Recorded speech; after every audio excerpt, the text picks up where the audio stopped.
So let's go over session management and cookies.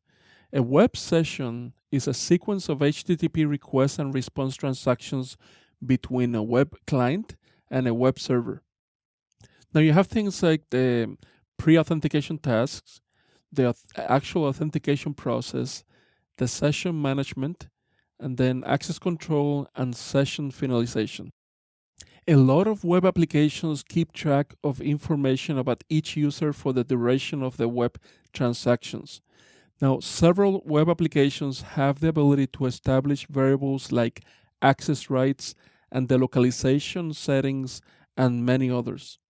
These variables apply to each and every interaction a user has with the web application for the duration of the session.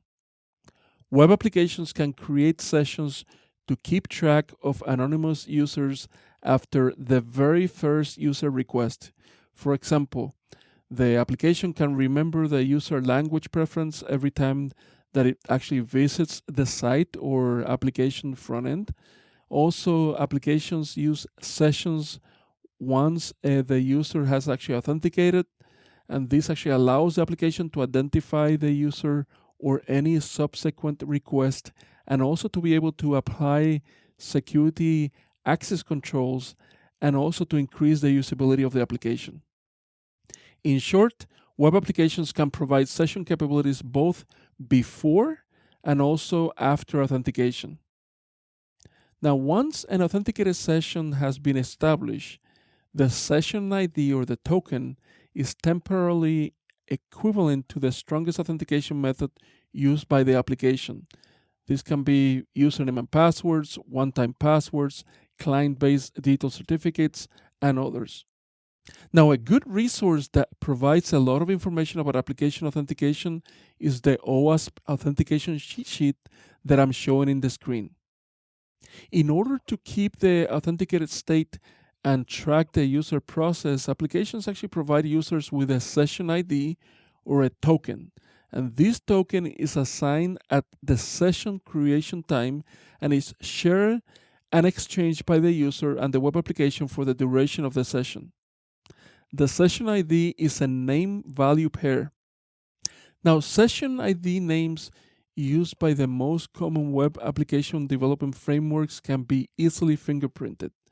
For example, you can easily identify PHP session ID in the case of PHP, or a J session ID in the case of J2EE, CFID, CF token in case of Cold Fusion, ASP.NET session ID in case of ASP.NET, and many others, right? So another things that you actually can see from the session ID name is probably what framework and programming languages are actually used by the web application. And this can actually be fairly valuable for you as a pen tester, or if you're actually just doing research on on an application, right? Now, it is recommended to change the default session ID name of the web development framework to a generic name, just like, just ID, right? For example. Now, the session ID must be long enough to prevent brute force attacks, and sometimes developers actually set it up to just a few bits. But at the end of the day, the session ID must be at least 128 bits or 16 bytes.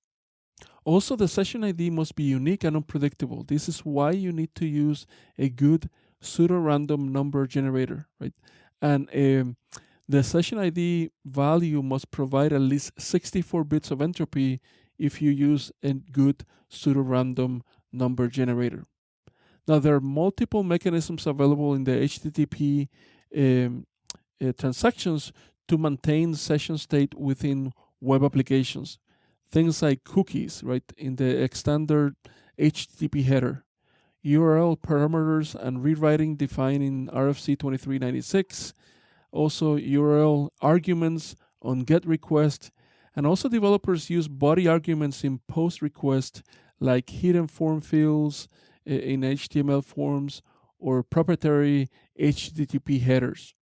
But one of the most widely used and commonly used session ID exchange mechanisms are cookies.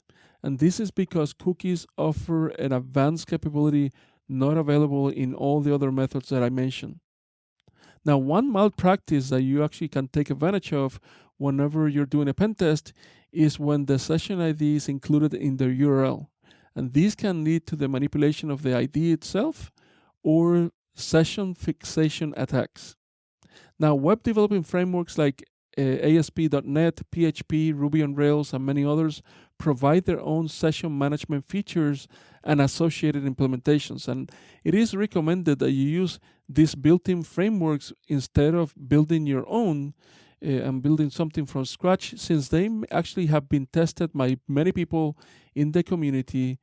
But you often find people trying to create their own implementations in many environments whenever you're performing a pen test. So from an offensive security, of course, you can actually take advantage of that. From a defensive security, it's actually a malpractice. I will say, at least, is less consistent and may actually introduce several vulnerabilities, right? Now, another thing that I want to mention, and is extremely obvious, but is that you actually have to remember to encrypt the entire web session, not only for the authentication process when the actual user credentials are exchanged, but also to ensure that the session ID is only exchanged through an encrypted channel. Now, the usage of an encrypted communication channel also protects the session against some session fixation attacks. This is where the attacker is able to intercept and manipulate the web traffic to inject or quote unquote fix the session ID on the victim's web browser. Now, session management mechanisms, based on cookies, can make use of two types of cookies, either non-persistent or session cookies and persistent cookies.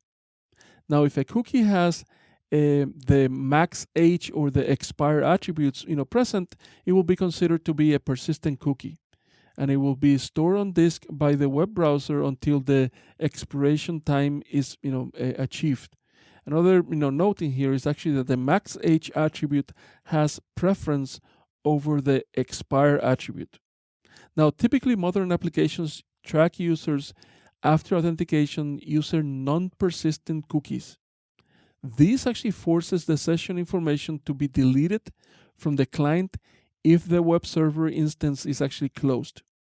This is why it's important to use non-persistent cookies so that the session ID does not remain on the web client cache for long periods of time. Session IDs must be carefully validated and verified by the application. Now, depending on the session management mechanism that is actually used by the application, the session ID will be received in a get or a post parameter in the URL or in an HTTP header using cookies.